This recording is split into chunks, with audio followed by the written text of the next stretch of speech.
guys, I am back. Welcome to my latest video, and as you've seen from the title description, I'm going to be giving my thoughts about NXT Takeover New York. I know it was last Friday, but I've not been able to watch it and get, a few notes taken and everything to do it until yesterday, and this is the first chance I've had to film it now.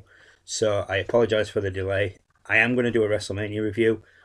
I'm just going to have to sit down for 3 days and watch the event itself, and then I'll do a video of that. Hopefully it'll be within the next couple of days. I'm trying not to bombard the channel with too many videos, but I want to try and get a WrestleMania review while it's still reasonably recent.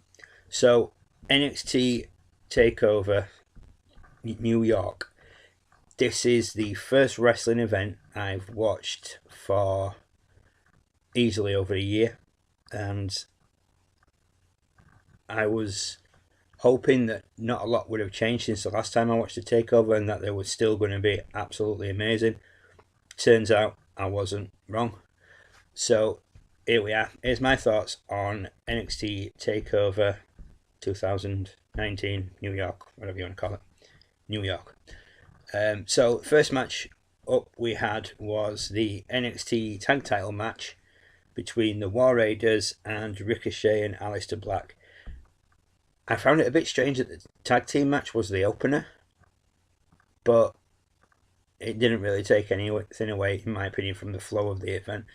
I maybe would have preferred it to have been a bit later on, but it was the opening match, and usually the opening match sets the tone so for the rest of the card. So I knew the War Raiders from Ring of Honor, where they were known as War Machine, which in my opinion is a miles better name, but it's probably copyrighted by ROH, so WWE can't use it.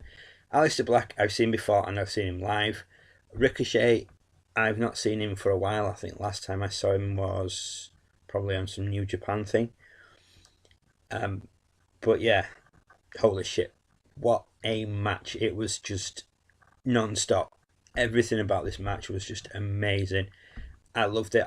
I wasn't bothered who won, because I liked War Machine, even though they've been given a bit of a crap name in NXT. And Aleister Black I like. Ricochet, which just absolutely blew me away during this match. It was absolutely amazing. There's plenty of action, plenty of back and forth. It looked a few times like Ricochet and Aleister Black might get a major upset and get the win, but eventually it was the War Raiders who got the 3 and retained. It was a massive show of respect at the end, and it was just an amazing opening match. Next up we had the North American Championship match, Velveteen Dream versus Matt Riddle. I've seen Velveteen Dream before, wasn't a massive fan. I didn't like him personally. I've noticed that he's become quite popular, but I just still don't like him. Matt Riddle I'd seen in WXW and a couple of other things, and I liked him straight away. I think he's just amazing. So going into this match, I was totally rooting for the original bro. Another great match, plenty of back and forth. Riddle had the most of the offense, and his combination of a GTS and German suplex was amazing.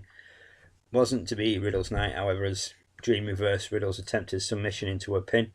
Wanted Riddle to win, but I still enjoyed the match despite the fact that Velveteen Dream won. Then there was a little segment showing Kushida signing with NXT, and that genuinely made me say, holy shit, while I was watching it. I can't wait to see Kushida in NXT now, because he's going to be amazing. He was amazing in New Japan, so fingers crossed he'll keep it up in NXT. The next match was the UK Championship match between Pete Dunne and Walter. Pete Dunne I've seen a few times at live events. I've seen him at like WWE shows when they've been on tour. I've seen him in ICW. He was amazing there. He had the UK title with him that night. And Walter is another one I know from WXW and a couple of other indies. And I've always liked Walter. I thought he was a machine. The match between him and Ilya Dragunov for the WXW, for the title or something, I can't remember, it was a few years ago now, and he absolutely slapped Dragunov's chest red raw to the point when it was bleeding. I heard that Axel Dieter Jr. had signed with NXT. Don't know if he's still there or what, but that's like 2/3 of Ring Camp that's signed with NXT. So you never know. See what happens next. I was expecting great things from this match, and I was totally blown away. Great match, plenty of back and forth. A few times you thought Pete might do it. A couple of times he kicked out, and when you thought Walter might win it, but in the end, Walter got the 3 count. Pete Dunne's title reign comes to an end after 685 days. New UK champion is the Austrian Walter. So yeah, it'll be interesting to see what happens with that. Next up was the NXT Women's Championship Fatal 4-Way. Kairi Sane versus Bianca Belair versus Io Shirai versus Shayna Baszler. I've seen Shayna Baszler either on a previous takeover or it might have just been a weekly NXT show. Wasn't much a fan. I think it was the one where she showed it in the opening, like build up to it, where she stamped on the girl's arm and broke it. That's the one I saw. And I say, wasn't really much of a fan. Didn't quite like her. Kairi Sane, I'd seen her probably on a takeover or another weekly NXT show a couple of years ago. Really liked her, but I had no idea about the other two, Io and Bianca. So I didn't know what to expect. Sorry. All I hoped was that it'd be as good as the previous matches. Now, I wasn't really into this match, and it's not because it was a bad match. I just couldn't get sort of invested in it, for lack of a better terms. Like I say, I've not watched any wrestling for ages, so maybe I needed to see more of the women that were involved in this match and see more of the build-up and everything, but I just didn't get invested in it. But having said that, halfway through I did find myself rooting for either Kairi or Io to win, and at one point I thought each of them had got it in the bag, but then each of them broke up each other's pins. That makes sense. So yeah, Baszler retains. Did slightly irritate me, but you know, it is what it is. It's what they're doing. There's a reason for everything in WWE, so take that for what it is. And then the main event was the NXT Championship match, vacant NXT title. Johnny Gargano versus Adam Cole, baby. 2 out of 3 falls. Now, I do like both these guys, slightly edging more towards Adam Cole. So I was really looking forward to this match. Hoped it wouldn't disappoint and that they'd, really go for it. Holy shit, boss, this match did not disappoint. I was, again, another match I was totally blown away with. It was an awesome main event. There was plenty of back and forth. Adam Cole got the first fall, and a lot of the crowd were just chanting, one more fall and all that sort of stuff.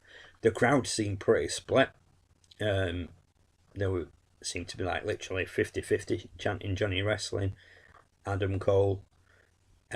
Johnny Gargano got the second fall to make it 1-1, and then it was back and forth, and then the Undisputed Era interfered after the referee took a knock and gone out the ring, and I thought, that's it, this is where Adam Cole's going to win it. They thought they got Johnny Gargano where they wanted him, threw the referee back in, and he only got a 2 count. So anyway, as it ended up, Johnny Gargano made Adam Cole tap to win the NXT title. So Johnny Wrestling, Johnny Takeover, he's now Johnny Champion. And at the end, after he'd been stand with his family and everything, he went up the ramp and he was stood with the belt and his and Candice LeRae, and then Tommaso Ciampa came out, and Johnny, my wife would describe it behind me into. Anyway, he turned around not knowing what to expect, and they embraced, gave each other a hug, and Tommaso Ciampa celebrated with him, and that was just a really nice sight. So Johnny Gargano is new NXT champion, and like Mauro Ranallo said, the first NXT Triple Crown champion. So yeah, quite an eventful night. Like I said, overall the card was amazing. As I've mentioned, the only match I didn't really get blown away by was the women's match, but that's no disrespect to them. It was just one of those things couldn't get invested in it because I didn't know enough of the backstory. Like back in the days when I watched NXT regularly, you had Asuka there, Nikki Cross, you had Iconic were there, and all those have moved up to the main roster now, and it's the fresh batch. So yeah, but I enjoyed it. I thoroughly enjoyed it, and it's relit the fire in me, for wrestling that had virtually been on the risk of, virtually on the edge, of being put out, but it's been reignited, and I'm so glad that I watched it. I'm just sorry this video has come out as late as it has, but like I've said, just things have got in the way. It's been a bit hectic, kids are off school, and everything like that. But yeah, so that'll do it for my thoughts on NXT Takeover New York. I have WrestleMania to watch, as I mentioned, so I'll have to put 3 days to one side to watch that, and then I will do a review on that, and I'll get that up as soon as possible. So for now, guys, that will do it from me. As always, thank you for taking the time to watch my videos. Thank you for taking the time to subscribe. Please leave a like, leave a comment about what was your favourite match, who you were rooting for in the various matches, any results you were annoyed about, any results you were absolutely over the moon about, just basically anything. So yeah, that'll do it. Like I said, I'll wrap up, and again, thank you for watching, and thank you for taking this time to subscribe. I can't talk for some reason, I don't know why, but yeah, I'll be back soon with my WrestleMania video, and I've got a couple of other things up the pipeline. So until then, guys, look after each other, take care of yourself. Bye for now. My killers will not